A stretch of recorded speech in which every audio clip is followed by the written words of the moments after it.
Olá pessoal, eu me chamo Arielle e juntamente com os meus colegas iremos fazer a apresentação da construção de um trabalho ressaltando a importância da SAI para os profissionais da enfermagem. Espero que gostem.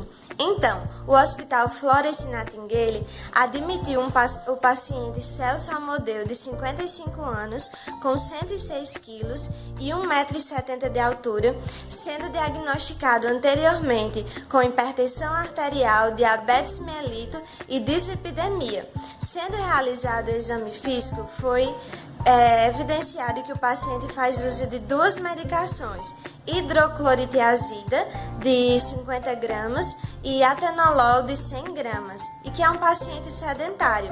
Foi possível analisar também que o paciente tem extremidades com alterações tróficas de Fanners e que ele apresenta fundo de olho com espasmo arteriolar e também perda da relação arteriovenosa da retina e pontos sugestivos de microaneurisma. Foi evidenciado também que o paciente tem hipertensão arterial em posição supina e através da ausculta cardiopulmonar ele não tem nenhuma alteração, com pulsos simétricos e abdômen flácido, apresentando ruídos hidroaéreos anormais. Agora iremos dar continuidade ao histórico do paciente.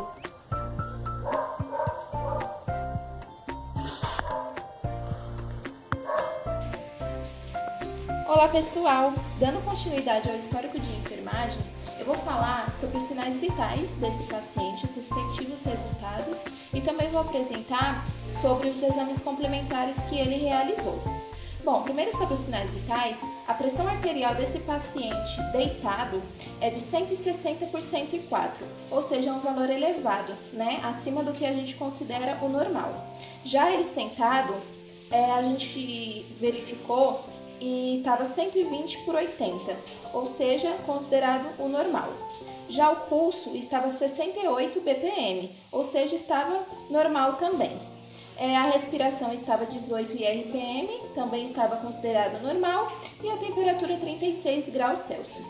Então, a única alteração que a gente encontrou nos sinais vitais foi ele deitado, onde a pressão esteve elevada. Já sobre os exames, os outros exames que ele fez, a glicemia acusou 172, então estava elevada. O potássio em 3,7, então estava normal. O ácido úrico estava no valor de 8, então aí tem uma alteração, ele está maior do que o considerável. O colesterol total estava em 230, então também estava acima do normal. O HDL, que é o colesterol considerado bom, ele estava em 28, ou seja, ele estava abaixo do que era considerado normal. Já o LDL, que é o colesterol considerado ruim, não mediu. Por quê? Porque o colesterol, os altos índices de triglicerídeos já indicam que o LDL está aumentado. Já a creatinina sérica, ela estava em 1,8, ou seja, ela estava elevada.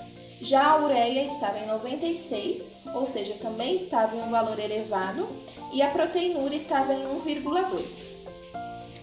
Então, ela estava dentro dos parâmetros normais também. Ele também realizou o eletro e o ecocardiograma.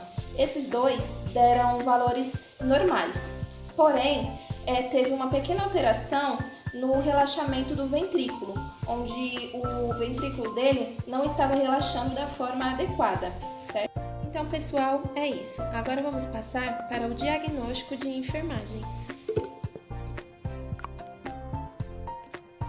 Irei dar continuidade àquilo que foi explanado anteriormente, com a segunda etapa da sistematização da assistência à saúde, que é o diagnóstico.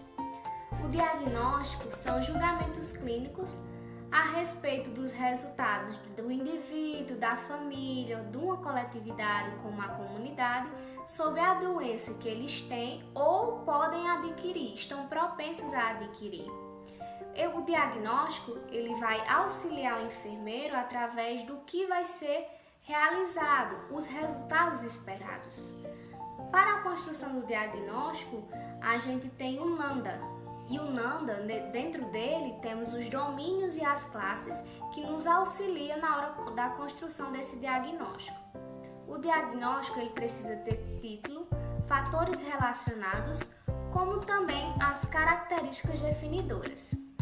Com a anamnese realizada com o nosso paciente, a gente obteve os seguintes diagnósticos: risco de pressão arterial instável relacionada à ortotasia, caracterizado por retenção de líquidos, risco de desequilíbrio eletrolítico relacionado ao conhecimento insuficiente sobre os fatores modificáveis, caracterizado por disfunção renal, obesidade relacionada à média de atividades físicas diárias inferior à sua idade e ao seu sexo, dando seu índice de massa corporal acima de 30, como também o risco de glicemia instável relacionada à falta de adesão ao plano de controle de diabetes, caracterizado por estado de saúde física comprometida.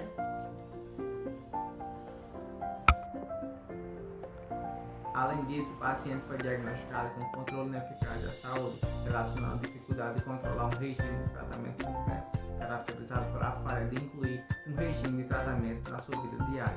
Também foi diagnosticado com alteração na integridade tisular da sua pele, relacionada à nutrição inadequada e caracterizado por alterações de parâmetros nas extremidades. Também foi diagnosticado com risco de síndrome de desequilíbrio metabólico, relacionado ao estilo de vida sedentário e caracterizado pelo ácido úrico superior a 7. Também foi diagnosticado com desequilíbrio metabólico relacionado ao seu comportamento de saúde propício a riscos, caracterizado por doenças cardiovasculares decorrentes de obesidade e diabetes que comprometem a sua saúde. Oi, pessoal! Diante dos diagnósticos que a gente viu, nós começamos a planejar os resultados esperados e a elencar eles em prioridades, assim dando início à terceira etapa da SAI, o planejamento.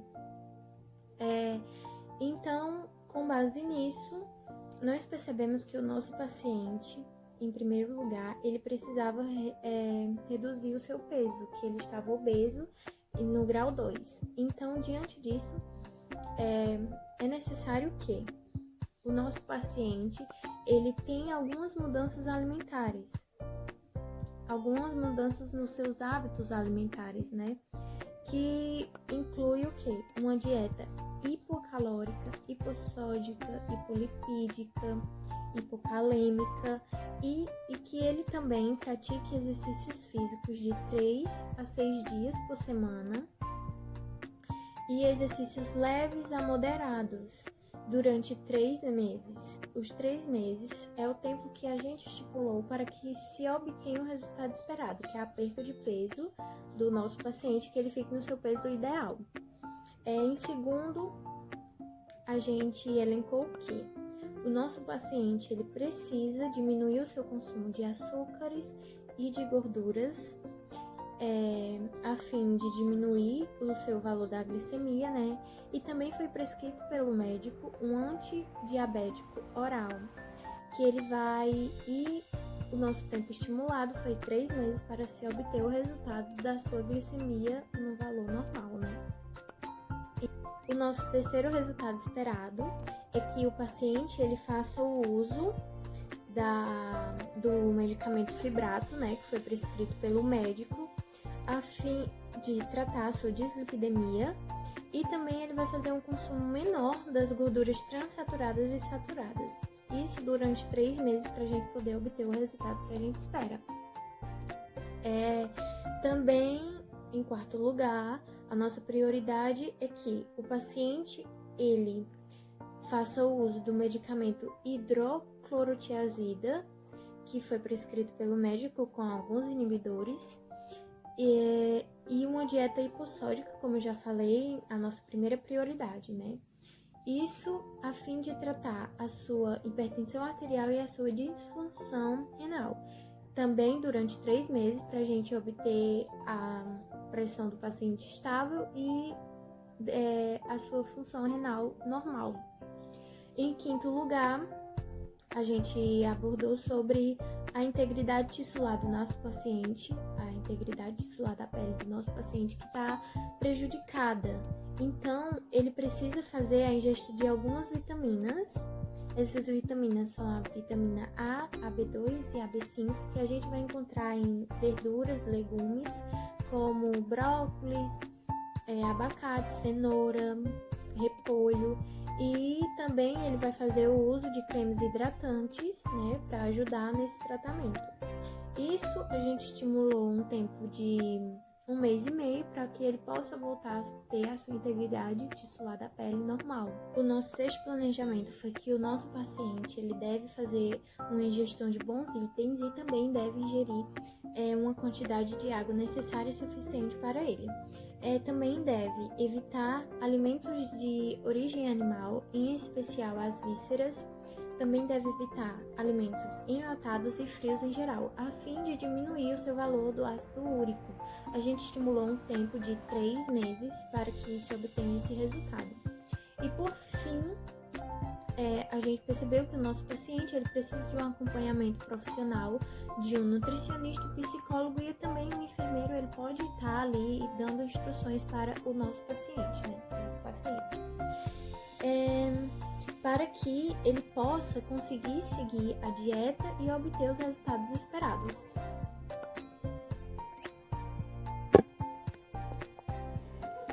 Olá, gente! Vou falar sobre a implementação da enfermagem.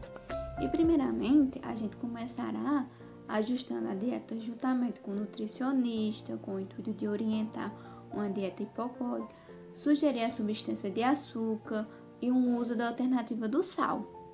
Uma tabela com os alimentos sugeridos, os horários de cada alimentação, será passada pelo nutricionista para auxiliar a reabilitação nutricional do paciente. Orientar o paciente sobre os registros da dieta para o estado da doença renal, registrando do sódio, potássio, proteína e aumentar dos líquidos. As orientações devem ser feitas imediatamente no ambiente hospitalar, durante o exame físico ou sempre que for necessário. Orientar o paciente quanto aos padrões nutricionais, avaliações e as motivações. O plano deve conter a prática de exercícios físicos por no mínimo 3 vezes por semana no horário disponível do paciente, no local da sua preferência. O cuidado deve ser diretamente para perca de peso bem-sucedida. E também monitorar a glicemia e o tratamento dos níveis anormais, fazendo teste de glicemia plasmática aleatória. E orientar uma alimentação saudável, evitar excesso de açúcar ou carboidratos e investir em vegetais e alimentos integrais, fazendo sempre que for necessário, imediatamente no local. Oi pessoal, dando continuidade à nossa intervenção, a gente viu a necessidade de continuar monitorando a glicemia do paciente para que ele se encaixe nos padrões normais, fazendo um teste de glicemia plasmática aleatória e orientando também uma alimentação saudável, como evitar o excesso de açúcar, de carboidratos e investir em vegetais, fazendo sempre que for necessário, independente do local, porque nesse caso a gente está tratando de um paciente que vai ter que realizar o autocuidado. Então essa é a nossa orientação sobre a glicemia. Em seguida, a gente vai fornecer informações sobre as alterações que podem ocorrer se o paciente não seguir o que foi recomendado, informando que na persistência de uma dieta gordurosa em conjunto com o sedentarismo, ele não vai ter uma melhora no quadro dele, ou seja, ele vai ter que seguir à risca a regra orientada pelo nutricionista. Ele vai ter que praticar exercícios físicos para que haja uma melhora no quadro dele. Outra coisa que a gente percebeu é que ele deve promover a integridade da pele. Ele vai ter que evitar cortes, evitar umidade excessiva e fornecer a nutrição adequada à sua pele. Os cuidados eles devem ser feitos imediatamente no ambiente hospitalar ou na residência do paciente, continuamente.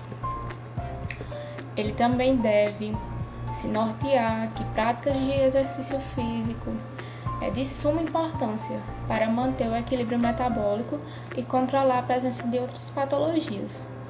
Além de orientar que os alimentos prescritos pela nutricionista ajudam a diminuir a concentração de ácido úrico no sangue, informando que a mudança de hábitos é necessária e muito importante para o sucesso do tratamento.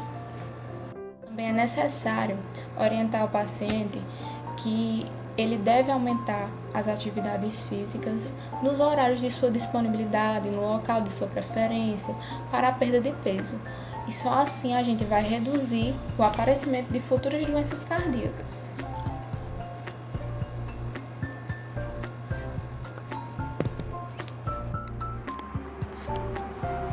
Olá, pessoal! Agora a gente vai falar um pouco sobre a evolução da enfermagem. No dia 14 de abril, foi realizado um exame físico geral no paciente e constatou-se que o paciente progrediu com relação às alterações tróficas nos fâneros das extremidades. Ele seguiu todas as recomendações e conseguiu alcançar os resultados esperados, ou seja, ele não apresenta novas necessidades com relação às lesões dos membros inferiores. No que diz respeito à avaliação da estrutura, foi considerado adequado, porque estava nos conformes os recursos físicos, materiais e os modelos de organização. E sobre a avaliação da equipe, foi considerado satisfatório. O paciente deve retornar à unidade de saúde no dia 29 de maio para novas avaliações. O paciente retornou no dia 29 de maio e na realização do exame físico geral, foi realizado um novo exame físico geral, constatou-se que o paciente estava normotenso, normocardio e eupnéico. E o seu peso, que antes era 106 quilos, agora o paciente está com 85 quilos. E o seu IMC agora é de 29,41 quilos por metro quadrado. Ou seja, o paciente ainda continua com sobrepeso. Ele deve permanecer fazendo o acompanhamento nutricional para conseguir chegar ao seu IMC adequado.